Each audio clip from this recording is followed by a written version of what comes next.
Hey, welcome to Life in the Leadership Lane. I'm Bruce Waller, your host, where I'm talking to leaders that are making a difference in the workplace and in our community. How did they get started in their career? And what are they doing to continue to drive in their leadership lane, to drive with purpose? And today, I have a very special guest. I'm getting to talk to my good friend, Ray Kallas. And Ray is the manager of talent acquisition at Atmos Energy in Dallas, Texas. And he is also responsible for the mobility program. And that is actually one of the areas where I get to serve with Ray as we serve on the North Texas Relocation Board of Directors here in Dallas, Texas. So, I am honored to have you on the show today. Thanks for joining me, Ray. Absolutely, Bruce. Thanks for having me. It's an honor to be here. So, Ray, for those who don't know much about Atmos Energy in Dallas, Texas, can you just kind of give an overview of how, what you do and how you serve your clients? Absolutely. Atmos Energy is a natural gas distributor. We serve 3.2 million customers through an 8-state region. DFW is the largest customer base. But in a nutshell, we own the pipe in the ground. And so when you turn on your hot water heater, your kitchen stove, or hot water in your sink, hopefully it's a natural gas that you're using, and we're there to serve our customers in a safe, reliable manner. Well, that is pretty important. Now, I will tell you, when I was doing some research, I did not realize this, but I noticed that you also won the Atmos Spirit Award back in 2012. Yeah, I know. I did. It's the top honor that you can at Atmos Energy, and it's bottom line is for great customer service. And I came out of a customer service mentality. I started J.C. Penney's, the golden rule: the customer's always right. So it was a real honor to get that. They take you out to dinner. You meet all the executives of the company, and it's a great evening. You take your spouse with you. It's an amazing evening. The best company in the world, Atmos. They really are a great company. Yeah, that's fantastic. I actually uploaded a podcast just last week. Denise Snow, she works for Interstate Batteries, and she was a recipient of recognition at Interstate as well as Starbucks. So employer recognition, I love that. So I like to start off the show by just hearing your story, and I would just love for you to just share the Ray Kallas story. Where were you born, and where'd you grow up, and how in the world did you get into HR? Okay. Well, first off, nobody dreams about being an HR. You fall into it. But real quick, yeah, I was born in the Houston, Texas area. But I spent almost every weekend and almost every summer out on a farm that we own south of Houston, a small family farm. So I learned a lot of values about farm work and things of that nature, and did that till about 15 or 16 years. And I spent those high school years at the beach, Galveston or Surfside, because I was pretty close. But I started working at J.C. Penney's when I was in high school. Then went to college, and when I got out of college, they offered me a management position. So I took it. They moved me from Houston to Bartlesville, Oklahoma. Spent about 3 or 4 years up there.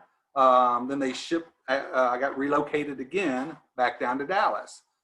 Hit Dallas about 1988, give or take, about that year. Worked for Penney's until probably about 91, and then I went over to Home Depot to run a store over in Plano, the one I actually parked in the tollway. I started running that store there. That's kind of a real high level. But the way I ended up in HR recruiting, one morning, Saturday morning, I was at Home Depot, and hopefully, if you've ever shopped there, they don't always have all the staff that's needed to handle the customer flow. They have these wonderful matrix and all these calculations of how many employees you need to serve the customer. The only challenge is the customer doesn't get that. They don't know that they're not supposed to come in all in one big mob. They're supposed to trickle in according to this algorithm that corporate sends you. So Saturday morning one day, when the paint guy didn't show up to mix paint for customers, and we were really short-handed, so I went over to help mix paint. And there's about 15 people in line, and just FYI, it takes about 5 minutes to thoroughly shake a paint can to do it properly. So if you're about the 12th guy in line, you're doing the math, you're going, man, I'm gonna be here for an hour. So when I came over, there's a whole long line of people, and I chatted with all of them, all in one big group, and said, guys, let me take care of what everybody taken care of. We'll get you through as quick as we can. Once I take care of everybody, if y'all want to chat with me, I'm more than happy to listen to you at that time. But the goal was to take care of to serve the customer, to get them in and out as quickly as possible. Long story short, one of those customers was in the staffing industry. She liked the way I handled the situation. So she hung around after I buttoned everybody up, and she goes, hey, have you ever thought about getting recruiting into staffing and HR? And I said, it's funny because 2 months earlier, I was thinking that I may need to get out of retail because I had a young daughter at 3 and I had a little boy on the way. And you work a lot of nights, weekends, and holidays, and it wasn't conducive for my family. So the timing just worked out. So a situation I thought was going to unhappy customers turned out to be a good thing for me. And that's how I kind of got into staffing. She hired me and put me to work to hire people for a call center. That was my first experience. And then I just kind of did different things. I've done everything from day labor to CFOs and everything in between. So that's how I kind of came into it. The situation I thought I was going to get chewed up by customers turned out to be a good thing. Isn't that amazing how, we're really being watched all the time. I've written several articles about modeling leadership. You just don't ever know who's watching you. And there was somebody watching you in that line and noticed how you were serving everyone. And that wasn't your job at the time. That wasn't your specific responsibility, but your job was to serve the customer, right? I just think it's incredible. You weren't doing that because you knew she was in line to seek you out. You were just doing that to serve the customer. That's right. And yeah, and absolutely, like I mentioned at JCPenney's, the golden rule, the customer's always right. I've always kind of been my motto, and it served me well. And again, I won that Atmos Award, and that's it's because the customers, you take care of them. And I think your customers know if you truly invested in them or not, or if you're just going through the motions. Yeah, that's fantastic. So I always talk about, find your lane and finding your calling and your purpose. And so, as you've kind of navigated through the world, I mean, you're a veteran now. Like you've pretty much done everything or most everything there is in the talent acquisition space and serving the HR function. And I was just wondering, like, okay, so she seeked you out, said, hey, you're going to be pretty good at this. But when did you know, like, hey, you know what? I really like this. I think I've always liked helping people and working with people, but I think it was probably around 2002 when I really figured out what was important to me. Prior to 2002, I was doing, back up a little bit, 97, 98, 99, I was doing IT recruiting. And for those who've been around the block as long as I have, 98, 99 were phenomenal years. Everybody was getting geared up for Y2K. I mean, Y2K, the world was going to end. So IT recruiting, it was a phenomenal industry to be in. Then I woke up January 1st of 2000. Guess what didn't happen? Y2K didn't happen. So I, all of a sudden I was on the street because my skill set I had worked really hard at and had served me well was not a real coveted skill set. And January 1st, 2000, it kind of, nobody was hiring IT people because Y2K just didn't happen. And about the same time, fortunately, things were really good years, 98, 99. They were great years for me. But then after that happened, then some struggles at home and things of that nature. All of a sudden, everything that I thought was really important, and I was 37, 36, and the goal was to make money, right? It wasn't about relationships at that time. I didn't get the value of a relationship. It was providing great customer service, but I wasn't real building relationships. I was serving my customer, but anyway, so when when the world didn't happen, the Y2K didn't happen, I found it real quick. I really didn't have any friends. I had customers. Those customers didn't have a need for me anymore because there's no business. And I also realized I didn't have any relationships. So between work and then home, a lady had mentioned to me something called the Road Adventure. And it's a series of weekend events that you go to. Like the first one, you start at Friday at 5 o'clock. You don't get out till midnight. Then you turn back around Saturday at 8 in the morning. Don't get out till like 10 or 11. And Sunday. Best thing I ever did for myself, Bruce. It helped me figure out what was important in my life and what made me happy. And what I found was you definitely want to make money. You got to make a living. But the money wasn't it. It's serving others and helping other people be successful. That kind of motivates me. And that's kind of what I've always done. And ever since then, I've realized building relationships is the most important thing that you can do. And that will serve you well when the tough times come. And tough times do come. Things go up, things go down. Back to my LinkedIn, I have this, my slogan is connecting you to others. It's, if I can help you be successful, why wouldn't I do it? Anyway, so that's what I found my true passion is, to help and serve others. And it's worked for me, so. I saw that on your LinkedIn, connecting you to others. That's fantastic. You know, I had a similar story. I was about 37 as well when it really hit me. And I remember reading this. I don't have the quote, but I remember Ray Kroc, right? The founder of McDonald's. Yep. And he was talking about, if you worry about the money, you're going to have challenges, right? But if you just serve the customer, all of that will all work out. And so that's kind of like what you're talking about, is just keep serving. And I love what you're talking about when it comes to the importance of relationships. I serve with you in TRP, and I can tell you're a very relational guy. Yeah, and I got really fortunate. I work for a company that's a very relationship company, so it's just natural. And when I volunteer to help people, I'll read their resumes. I'm not an expert, but this bucket in the area I serve in is I read resumes and I help coach people if they need help finding jobs, whether with Atmos or outside of Atmos. But I've learned a long time ago, if you can help somebody, why won't you? Why wouldn't you do it? And that's always been my mindset. Just go ahead and help them. It'll come back to serve you. It'll benefit you in the long run. It just does. Good things come back around. You're not doing it to get good things. It just happens. Yeah, absolutely. Absolutely. Well, let's talk about talent acquisition. I mean, you lead talent acquisition. You're very good at it. I know you are, just from when you talk about coaching, like you're there to serve and help. Also, a little more research. I did not know this, Ray. 2014 Recruiter of the Year. Yeah. So obviously, recruiting.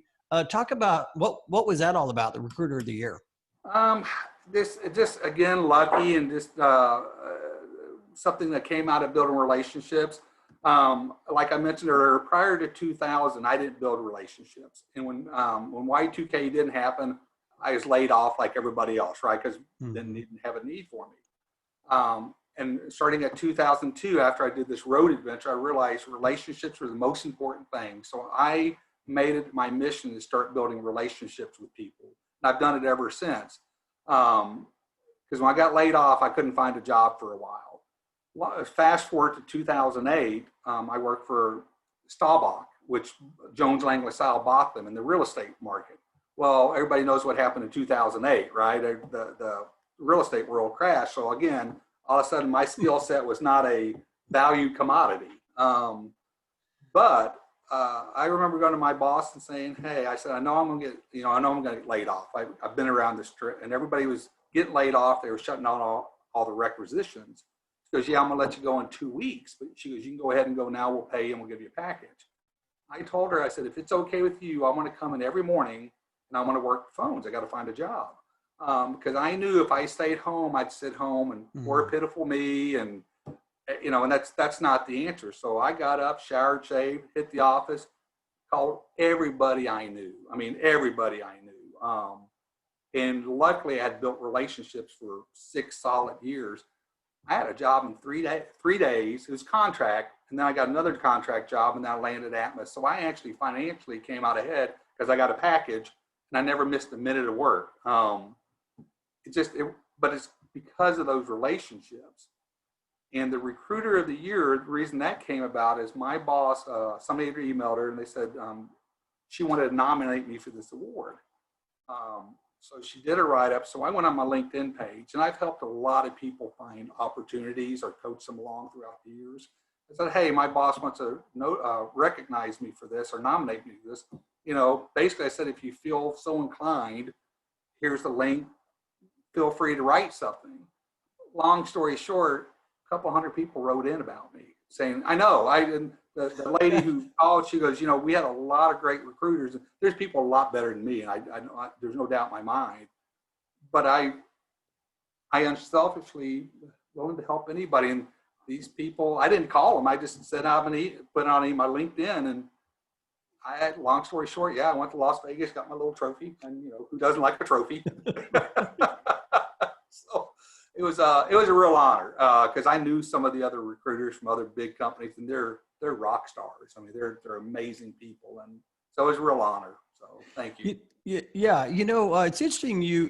I want to just touch on a point, and that is you talked about unselfishly. You reached out and said if you would be so inclined to write a recommendation, and I share this with people all the time. People want to help other people.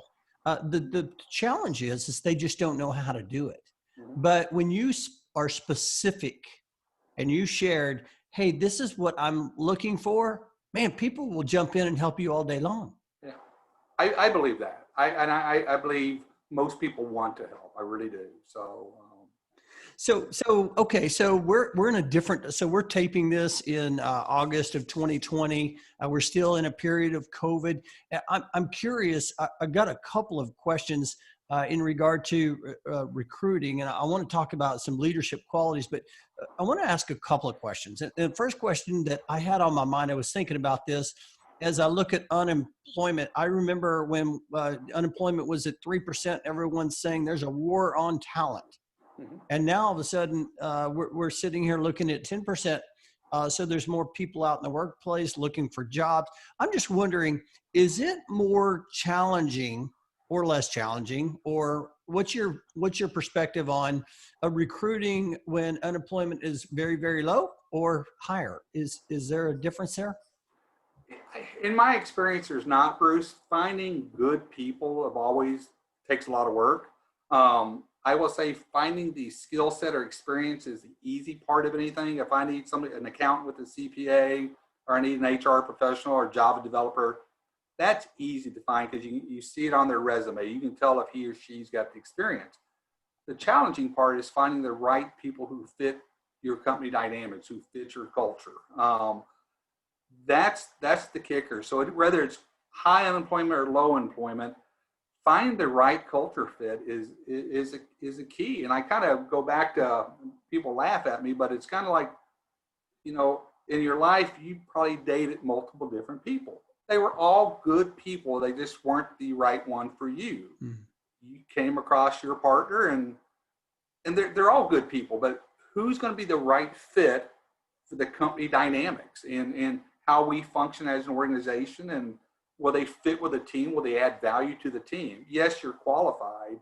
You can be the smartest person in the world, but if you do not fit the team and you cause more chaos than you do help, I mean, that doesn't benefit an organization. So I look for a culture fit, and Atmos, and why I think Atmos is such a good fit for me is because I have a mentality of my job is to serve others, and that is Atmos's mindset. We're here to serve our communities, our customers, our communities, and our employees, and it's really a good thing. So that's fantastic. So so during this time, has recruiting changed at all? I mean, we're sitting here, doing this over a Zoom interview. Have you guys had to pivot at all in regard to how you maybe assess or conduct the interviews? Absolutely. Yes. Before this, we were certainly very relationship. You come in the office every day. We meet our candidates, shake their hand, look them in the eye, sit 3 feet apart. But now everything's, we do Microsoft Teams. So it has changed the way we go about it, but it really hasn't changed the entire process. It's more of a mindset change, because we're very effective now. We created new processes and procedures to help our hiring managers be successful. I kind of created a best practice lighting, make sure you have a good lighting and blur out the screen. I have an Atmos black backdrop I've asked them to use. But we also want to step past that. We found that a lot of external candidates are not used to video interviewing. I mean, it's been around a long time, but they hadn't done it. So we created a best practice.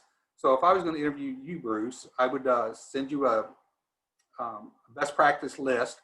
I would call you, make sure your technology that we could connect the day before, walk you through the process, because I want you to be successful or as successful as you can be during that interview, right? That the goal is to find out, are you the right person for us? And if you're nervous or you're having technical challenges, that doesn't come across very good. So I try to help you be successful along with my hiring manager. So we kind of look at both sides of the coin. Man, I'll tell you what, I mean, that's fantastic. I mean, just really basically putting the candidate in position to do their best, to bring their best. Man, I love that. I love that. So, you know, for Atmos, in your recruiters, you know, we're talking about leadership here, and I'm just curious. First of all, how many do you have on your team? We're a matrix organization. I only have one direct report, but our divisions kind of do their recruiting piece. I get involved when if they're having challenges, if there's upper level positions, they're having a little bit more challenge. That's my skill set. I used to be what they call an old fashioned headhunter. I'd call into companies and people say I'd poach you out, but my job was not to try to get. My job was to present opportunities to candidates. So that's how I looked at it. I'd call you and present an opportunity to you, and hopefully I get you to come over to me. So that's kind of my skill set. So I have one direct report, but there's probably 6 other people in the company who does recruiting as well. Love that. Love that. So one of my questions I have is, you know, I'm curious, like, you know, for someone that wants to be somebody wants to be a recruiter, maybe they're listening and they're like, you know what, I want to be a recruiter. What are some of the things that you've seen? What are some of the leadership traits that you've seen in people that, you know what, they're a good recruiter because of these few things? Yeah, in my opinion, they have to have an investigative, a curiosity mindset, because you have to be able to ask questions and listen to their answers. Good project manager, because you have 20 or 30 customers, hiring managers, and then you have 40 or 50 candidates, and they're juggling at all different steps along the process. So you have to be able to be a good time manager. But I would say that the number one key factor for somebody doing interviews is listening. You know, I got a sign on my whiteboard at the office, and it says, most of us don't listen with the intent to understand. We listen with the intent to reply. And that is so true. You know, when somebody's talking, all of a sudden they say something, you get this great idea in your head, and you're trying to think how you're going to ask that question. You don't hear everything else they said because they triggered something in your brain. And so it's a real effort to really stop, listen to what they have to say. Don't pass judgment on it. Just listen with the intent to understand. I listen. Everybody I've ever met knows something I don't know. Everybody. I think even Bill Nye said that. Everybody you will ever meet knows something that you do not know.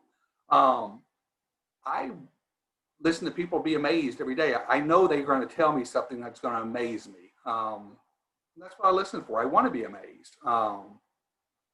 So it's listening. That's the number one. And it's hard. It's real hard, but that's the key. You got to listen. Yeah, extremely hard.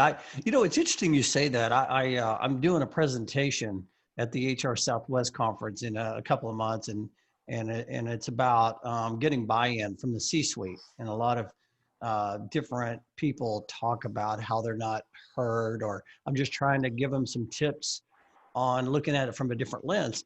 And I've talked to a couple of different CHROs, and both of them said the same thing you just said. It's really about listening. And I love that. I want to just I want to flip that script just a little bit. And I want you to just share, there may be some people that are listening or watching this podcast, and they're currently in transition. And so I would love for you, if you could just share maybe what are some things that they can do to just better their chances of getting a job, or better their chances of showing up better, whether it's on the video interview or the resume, or what are some things that they can think about? Sure. The first thing I'd tell anybody is, reach out, let people know that you're looking for work. The first time I got laid off back in 2000, I thought it was all me. I mean, it took me by surprise. It never happened in my life. I was not prepared for it. But when 2008 came, I started doing the groundwork in 2002, right? I mean, it was because there's no guarantee in life. So I've decided I need to continue networking. So I would encourage you to let everybody know, let them know that, that you're looking for a job, that, and if they have any help that they can offer. Be open to opportunities that may not be exactly where you thought you wanted to go. Because you never know. Kind of at the beginning of this conversation, Bruce, I didn't know anybody was watching me back at Home Depot mixing paint counter. I had no idea. I would tell people, just constantly keep chipping away. Don't get down. I mean, because the opportunity is going to come along. It may not happen tomorrow, but you will get another opportunity. But you got to do the work, and it's a lot of work. It's hard work. You got to keep chipping away. Never give up. Don't get down. If you got to do some odd jobs, when I lost my first job in 2000, I live up in Allen, and I took a job all the way over by Six Flags, and it was not a very good job. It was a crummy job, but I panicked. Well, I can't say it was a crummy job. By the way, for those who are listening here, from Allen all the way to Six Flags it's got to be at least an hour, right? It was a long drive, yeah, and of traffic. Yes, it was a long haul. But it was a good learning opportunity. I got something out of it. But the kicker is just never give up. You got to keep chipping away. You don't adjust your goals. You may have to adjust the angle you have to do to achieve those goals. There may be, you're going one direction, but you may say, hey, you know what, I still want to get there, but I got to come in from this angle. I can't just forge through. It's being flexible, and being willing to, do the hard work to make it happen, because it will happen. It'll happen on its own time. There's a song that I really like. It's by Kenny Chesney. It's called Better Boat. And it basically talks about, you're going to have a lot of challenges. You just let the boat ride the waves that you can't control. You let God do what he does. And I'm just going, that's, you can't control all the waves. You get you a boat that hopefully handle those waves. You just kind of work through them. And they're not going to always be waves. Sometimes it's smooth as glass, but there are always waves in life. You just got to continue staying positive and staying focused and working through them. Man, I appreciate you sharing that. I guarantee there's going to be some people listening that needed that message, and to hear that. I want to pivot just a little bit over to, we talk about leadership, life in the leadership lane, and leadership every day. Leadership is tough. Leadership is tough. And so one thing that I've noticed, though, is that leaders that have had success, they seem to have common threads. They don't all do things the same way, but they seem to have common threads. And that is, they seem to have a practice or a system. And I was just wondering, could you share with the listeners of your, could you share just something that you do every day that helps keep you on track? Sure. I have a method to my madness that works for me. It's, For example, on a Friday at the end of the day, end of the week, I look at my calendar for the next 2 or 3 weeks out, what I have going, a lot of different projects, right? That's how I do it. And it helps me stay focused even on Saturday or Sunday. If something bubbles up in my mind, I have my next 2 or 3 weeks out. Then Monday morning, I used to get to work about 6:15 in the morning. I like the mornings, and I'm not a big fan of traffic. So the same thing on Monday morning, I look at my calendar for that day, for the week, next 2 or 3 weeks out. Because I have projects like everybody. Some are due today, some are due in 2 months, some are 6 months, some are year goals. So I kind of manage them as I go through. I keep that. The calendar keeps me in line and keeps me on track. And it really helps me stay focused. And then when I get a curveball in the middle of the day, I still have my to-do list. And before the day is out, 98% of the time, I tackle everything on that to-do list. Every once in a while, something will feed over the next day, but I'm pretty focused on what I have to accomplish for that day. And some of those things I have to accomplish for the day fit into the puzzle 6 months down the road, but I have timelines I set for myself. It's kind of like at my home, my wife has different things for me. I said, give me a list. I'm a list guy. You just don't tell me in passing because I'll forget. I need a list. And I'm goal oriented like that. The other thing I do is I love to exercise. It keeps me focused. After I get done huffing and puffing, it clears my brain. With that being said, I haven't done it since June 10th because I took a little tumble down the steps and messed up my knee. Oh, so I have surgery here in a week or two, but my plan is to get back after it again. But yeah, exercise to me is a stress reliever, and it really clears my brain for other ideas to pop in. I can't say they're all good ideas, but after I exercise, I get all kinds of ideas.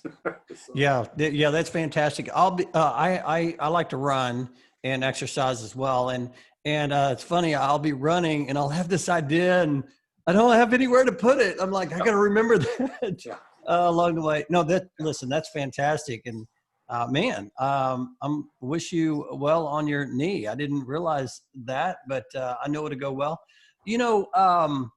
You've given a lot of great advice when we're talking about talent and leadership. I was just wondering, and I always like to ask this: was there ever any, I guess, advice that you were given that it was so good that you like to share that with others? Yeah, I mean, a couple of different things. Of course, like a lot of folks, my dad was a phenomenal mentor to me. He always taught me what's right from wrong. And he goes, if you make a mistake, own it, fix it, learn from it. And then the most important thing he told me is don't ever give up. Just go at it from a different angle if you need to, but just don't ever give up. But when I started working, I worked for a guy one time, and it stuck with me ever since. He goes, be a student of your job. Always be willing to learn. Try to be be as good as you can, be the best you can be in the space that you're trying to accomplish. And basically, it's just be willing to learn from others. Don't act like you know it all. Just because, like I mentioned earlier, somebody knows something you don't. Everybody you talk to has some knowledge that you don't have a clue of. So it's just being open to learning. I think even Buddha one time said, if your mouth is open, you're not learning. And that's true. I learn stuff from you. I learn stuff from everybody. Again, I listen to people to be amazed, and there's something they're going to share with me. I'm going, wow, I never even thought about that. And it may give me an idea for something else. I'm going, that's great. I'm going to tweak it, make it mine, and it's going to help me and my organization. So that's fantastic. Yeah, I love that. I love how you also shared that, some advice from your dad, and he was a mentor. I would love to ask you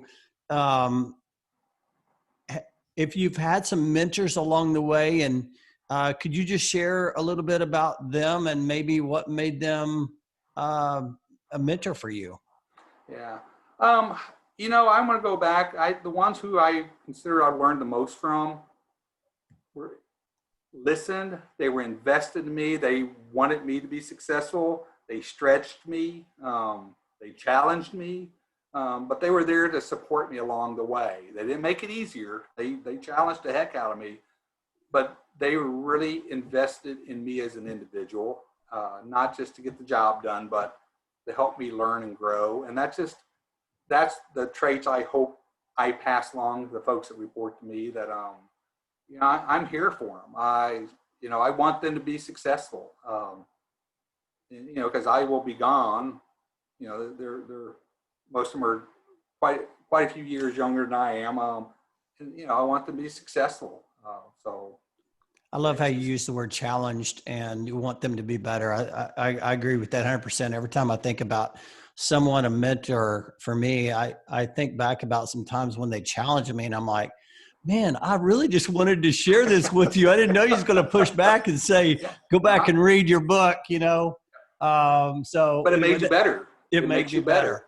It made me better. It made me better. I remember I've had a couple of times where I've talked to someone that was, informally mentoring me, and I kind of shared, it wasn't great news. Like I'm very positive and an opportunist. And I shared, I don't think it was good news that day. And they're like, hey, I think you need to go back and read your books. I'm like, you're right.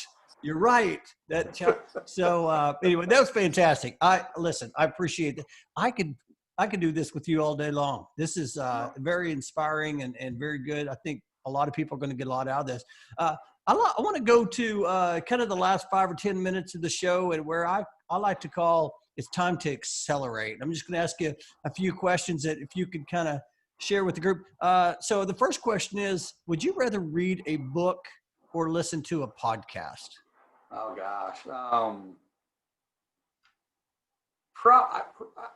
Probably a podcast, but there's some good books I've read. So, but I guess a podcast is easier because unfortunately that you can multitask, which is not a good thing to do, but, yeah, I guess podcast. Are there any, have you read, I'm just curious, I'll just throw another question in there. Have you read a favorite book or listened to a favorite podcast this year? Yeah. Well, right now I've always been a big Zig Ziglar fan. I was a massive Zig Ziglar fan. I think I've read all his books, but right now I'm reading Daily Insights with Zig Ziglar. They're one day, short little brief stories that I really like. The other couple of books I've read in the last 6 months or so is something called The Art of Racing in the Rain. And then I read a book, something by a guy named, what was his name? It's called Find Your Lane. A guy named Bruce something. But man, yeah. I hope you like that book. No, it's great. I like books that inspire me.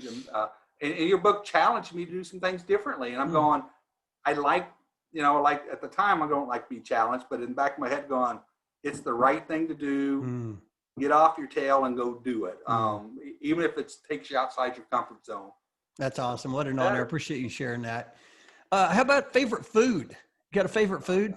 Have you seen me lately? If I had to narrow it down, I would say Mexican. I could eat Mexican. Oh, yeah. Right. 7 days a week. I'm with you. I'm with you on that. How about what energizes you? Happy, positive people who have a smile on their face, people who are willing to do for others and not expect anything in return. Just upbeat, positive people. I don't do well. I prefer not to be around negative Nellies. It just doesn't work for me. So, yeah, love that. Love that. How about a favorite place that you've been before, that you've visited, or you want to visit? I like the East and the West Coast. I love parts of California, but we went to, and I love Boston. I like the history of where America started. But we were in Newport, Rhode Island, in Martha's Vineyard last October. And something that, if you've never been to Newport, there's something called the Gilded Mansions. This is like where Vanderbilt, other industrial, really wealthy people built these like 120,000 square foot homes back in the 1880s, 1890s. And if you walk through the level of craftsmanship, I've never seen anything like it. You got to remember, electricity just got invented in that time frame. They didn't have power tools. But if you've never been to Newport and gone, and the Breakers is the most famous one, but just looking at the craftsmanship and knowing that human beings made that with their own hand just blows me away, because it's so over the top. And there's no computers, there's no hand saws, there's good old elbow grease. The carving, the chisels, it was amazing. But again, it's the New England states. It's where everything started, and then it trickled out throughout the country, right? That's where everybody, Plymouth Rock, Columbus, everybody landed there. And I like history, so. Yeah, me too. I love the East Coast and visiting. I was in Boston in 2018. That's amazing, amazing. Okay, so this is the final question. I love to ask my guests this question, and the question is, what does 10 years older Ray, if he shows up knocking at your door, what's he telling you? Oh man,